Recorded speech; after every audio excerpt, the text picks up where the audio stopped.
All right, welcome back. So we've seen the model, we created a model recipe. We've in depth gone through what that model file looks like and is doing. Let's actually view the model in your favorite SQL viewer. In my case, I'm going to use TablePlus. Again, I'm not affiliated with TablePlus. Use whatever you want. You just need something that will allow you to view a SQLite database. So TablePlus does the job. So we're going to edit the model and we're going to make the migration. But let's first see what we have, and then make the edit, and then make the migration, and then see that what we have has changed. So I'm going to open up TablePlus. If you're new to TablePlus, that's fine. If you have been using TablePlus, that's okay. That's great too. So if you're going to make a new connection, when you open up TablePlus, there's a little plus button here. So you just click that.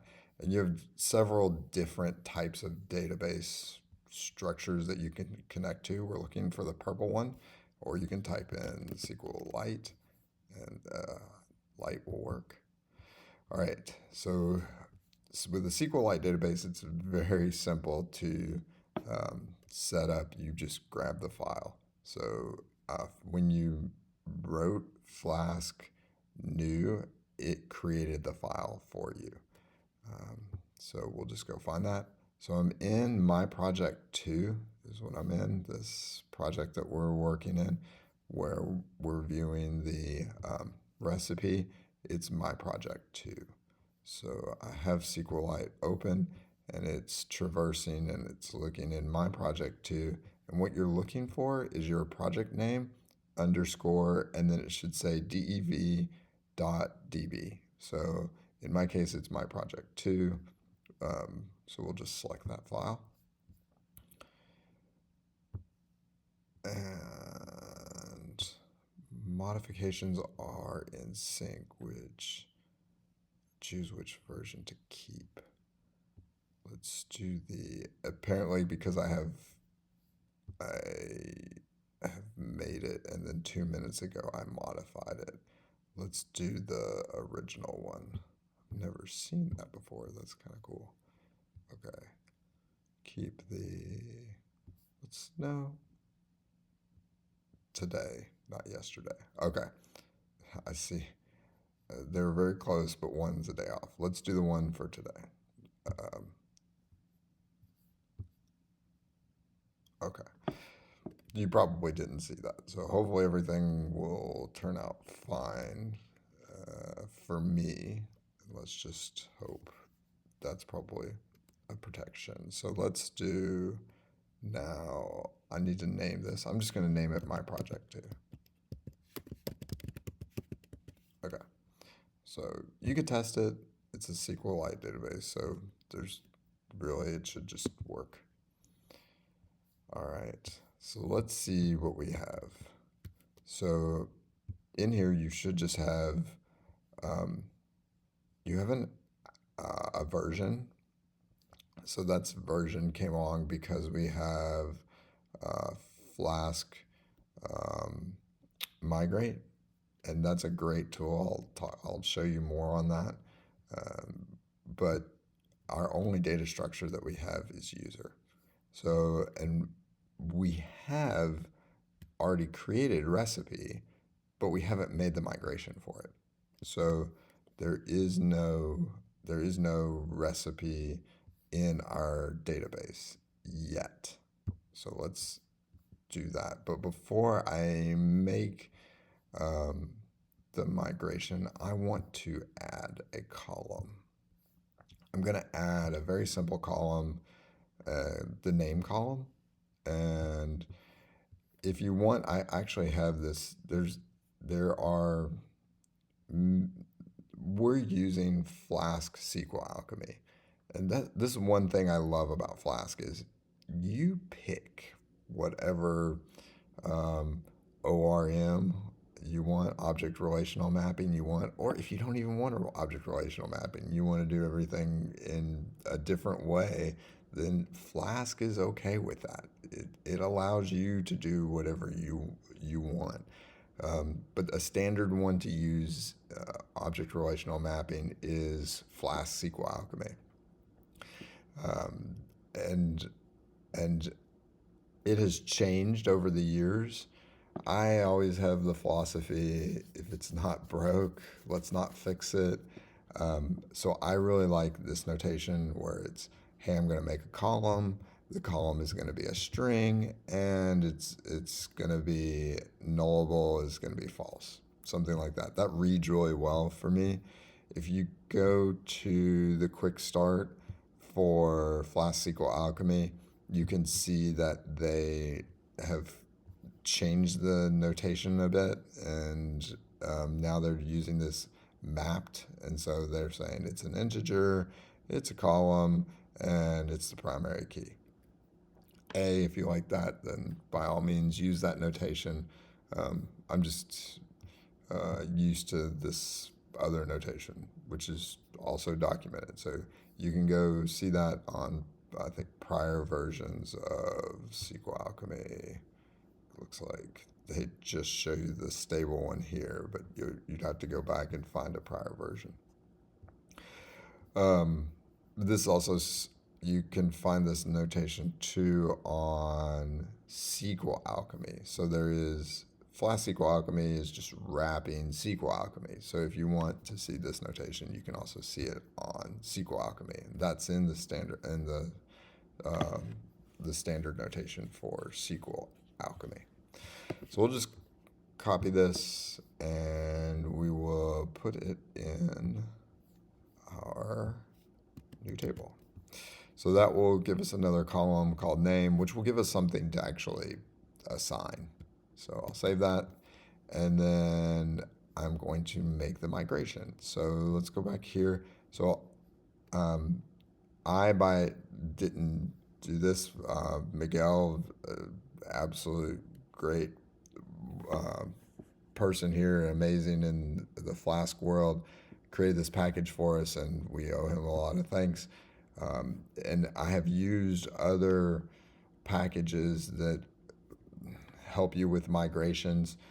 I really love this one in that I can always go to my model and just see what my current state of my model is in my code.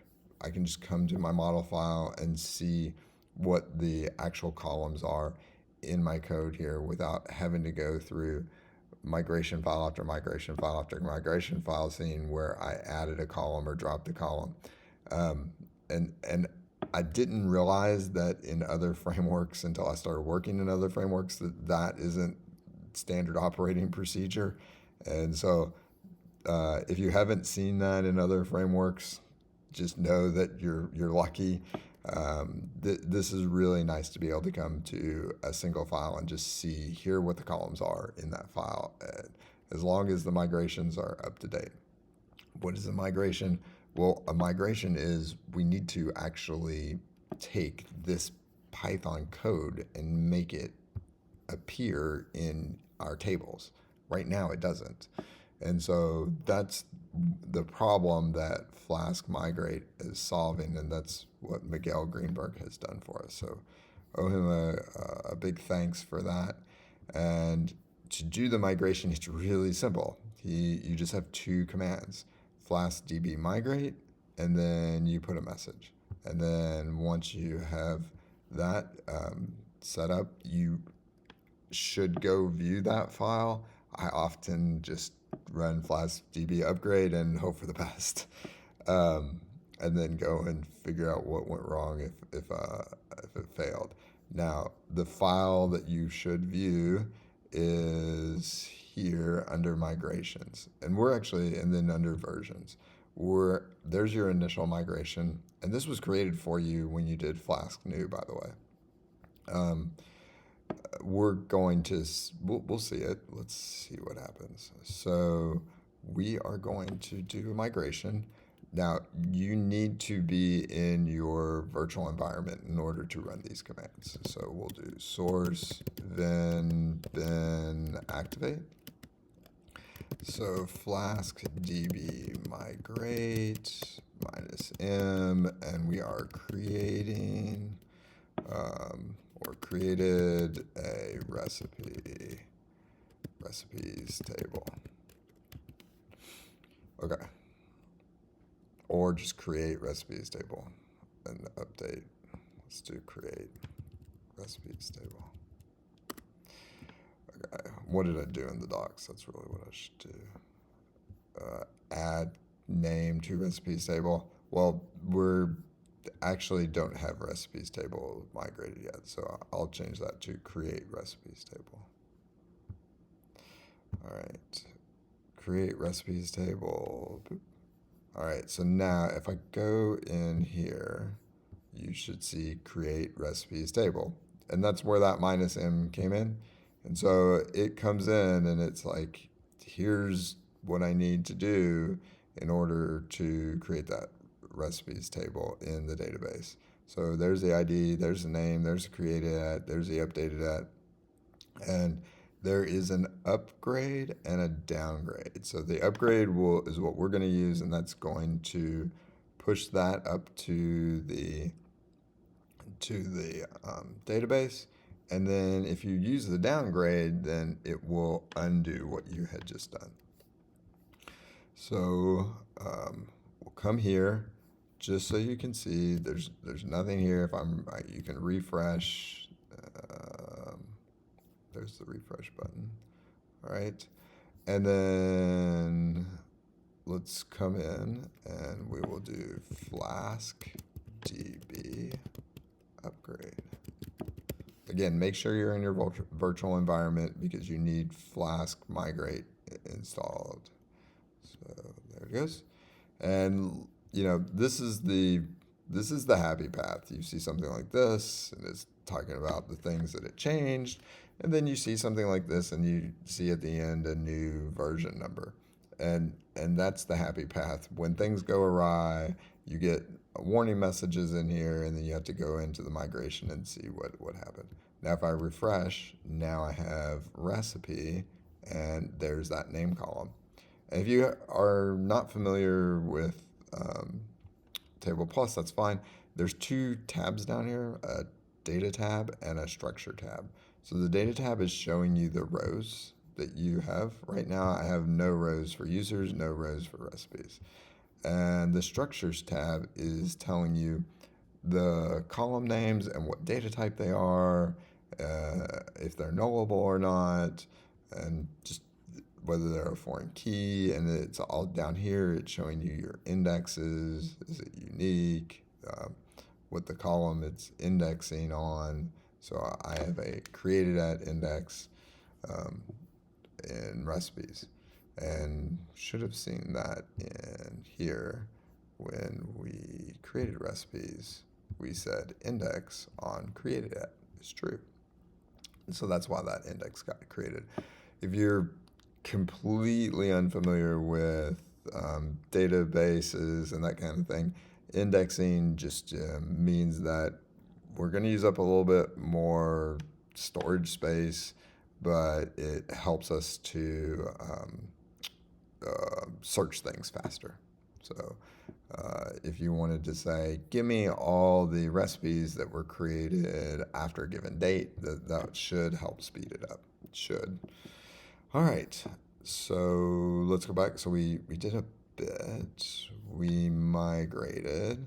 And I brought up Miguel's, I linked to his package here, Flask migration. One note is that if you created your app with Flask new and you use the option no DB, then Flask-Migrate and Flask-SQLAlchemy are intentionally not installed. And so you will have to go install something that will do the migration, something that will set up an ORM for you. I happen to like these, so if you find something else that you like, by all means use that. That's the beautiful thing about Flask is you choose. It's your story. Choose your own adventure. If you did use Flask new and then you wrote your project name and you did not include the NoDB, then Flask Migration and Flask-SQLAlchemy are already all hooked up, wired up, set up for you, and you're off to the races. So you can just go ahead and run the commands that we saw. So we have a table in our database for recipes. Let's now take it for a test drive and add things to it. So we'll see you in the next video.